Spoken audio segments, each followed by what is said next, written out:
बिहार में चुनावी रण के बाद अब पश्चिम बंगाल की सियासत में उबाल तेज हो चुका है। विधानसभा चुनाव भले ही कुछ महीने दूर हों, लेकिन बंगाल में अभी से सियासी शतरंज की बिसात बिछ चुकी है। हर कदम की सियासत पर नजरें टिकी हुई हैं, हर बयान का मतलब निकाला जा रहा है और हर काम को राजनीति से जोड़कर देखा जा रहा है। इसी बीच एक नाम ऐसा उभर कर सामने आया है जिसने सत्ताधारी टीएमसी से लेकर विपक्ष तक को चौंका दिया है। नाम है हुमायूं कबीर। दरअसल ये टीएमसी से निलंबित विधायक हैं जो इन दिनों बंगाल की राजनीति में बेहद सक्रिय नजर आ रहे हैं और सवाल भी बनकर आए हैं। पहले वो मुर्शिदाबाद में बाबरी मस्जिद बनाने का ऐलान को लेकर चर्चा में आए और अब उन्होंने सीधे सीधे नई राजनीतिक पार्टी बनाने का ऐलान कर दिया है। हुमायूं कबीर ने आज सोमवार को आखिरकार अपनी नई पार्टी का ऐलान कर दिया। जनता उन्नयन पार्टी नाम से उन्होंने अपनी पार्टी आज लॉन्च कर दी है। इसके साथ ही उन्होंने बंगाल की राजनीति में एक नई धारा बहने के संकेत भी दे दिए हैं। और इससे ठीक एक दिन पहले रविवार को हुमायूं कबीर ने बड़ा राजनीतिक बयान दिया, जिसमें यह कहा था कि वो टीएमसी के विरोधी हैं और भाजपा विरोधी ताकतों को अब एकजुट करेंगे और अगले विधानसभा चुनाव में ममता बनर्जी की अगुवाई वाली टीएमसी सरकार को सत्ता से बेदखल करने की कोशिश करेंगे। तो अब इसका मतलब आप समझिए। इसका मतलब राजनीतिक धुरंधर तो निकाल ही रहे हैं, यानी ममता सरकार से बैर तो है, लेकिन बीजेपी से विरोध उनका जारी रहेगा। मुस्लिम वोटों का ध्रुवीकरण होगा। इतना ही नहीं, हुमायूं कबीर ने यह भी ऐलान कर दिया कि उनकी पार्टी राज्य की सभी 294 विधानसभा सीटों पर चुनाव लड़ेंगी। तो आप समझिए कि कबीर के हौसले कितने बुलंद हैं।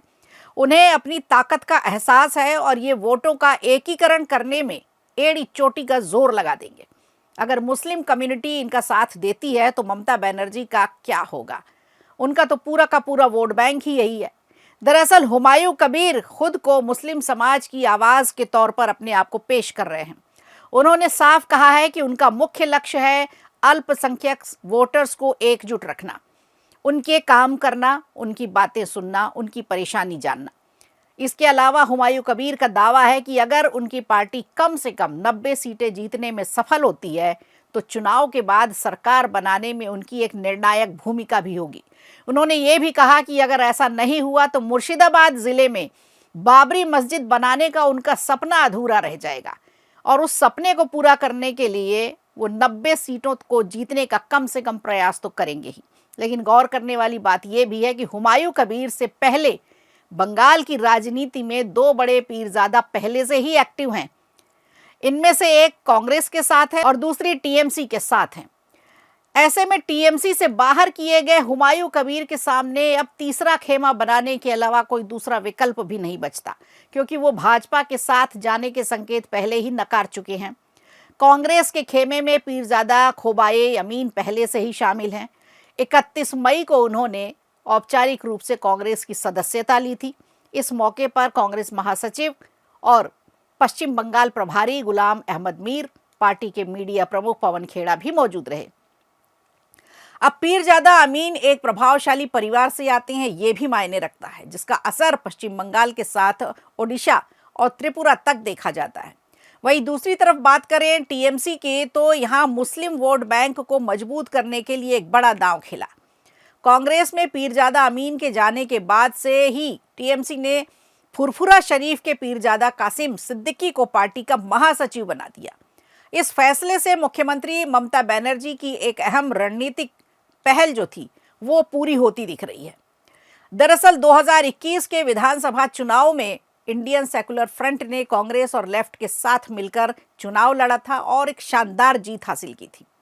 आईएसएफ के नेता नौशाद सिद्दीकी ने दक्षिण 24 परगना की भांगर सीट जीतकर टीएमसी के गढ़ में बड़ी सेंध लगाई थी। इसके बाद 2023 के पंचायत चुनाव की बात करें तो आईएसएफ ने करीब 400 ग्राम पंचायत सीटों पर जीत दर्ज की थी, जिससे टीएमसी की चिंता और भी ज्यादा बढ़ गई। अब यही वजह है कि ममता बनर्जी ने कासिम सिद्दीकी को पार्टी में औपचारिक रूप से शामिल कराए बिना ही एक बड़ी जिम्मेदारी सौंप दी है। फुरफुरा शरीफ में सिद्दीकी परिवार का गहरा सामाजिक धार्मिक प्रभाव है, अपनी कम्युनिटी में उनका दबदबा है और आने वाले चुनाव में कासिम सिद्दीकी को और भी बड़ी भूमिका मिल सकती है। तो कुल मिलाकर पश्चिम बंगाल की राजनीति में ध्रुवीकरण की रफ्तार अब तेज हो चुकी है, खास करके मुस्लिम वोटों की। कहते हैं धर्म की तलवार दुधारू होती है, जरा सी भी चूक हुई तो खुद की भी उंगली कट सकती है। भगवान राम को मुस्लिम बताने वाले बड़बोले मदन मित्रा और बाबरी मस्जिद बनाने वाले हुमायूं कबीर इसी तरह के खेल खेल रहे हैं। अब देखना है कि ममता बनर्जी इन दोनों की इस हरकत से कैसे निपटती हैं। 2026 में पश्चिम बंगाल में विधानसभा चुनाव है और बीजेपी का अगला टारगेट पश्चिम बंगाल है। पश्चिम बंगाल विधानसभा में जीत का मतलब है 42 सांसद वाले प्रांत का बीजेपी के खेमे में आ जाना। बिहार चुनाव की सफलता के बाद अब बीजेपी के हौसले भी बढ़े हुए हैं और पूरी तैयारी के साथ बीजेपी अब पश्चिम बंगाल के चुनाव में जुट चुकी है। भाजपा अपने मुद्दों के साथ मैदान में है, टीएमसी मुस्लिम वोट बैंक को साधने में जुटी है और कांग्रेस अपने पुराने आधार को मजबूत करने की कोशिश में है।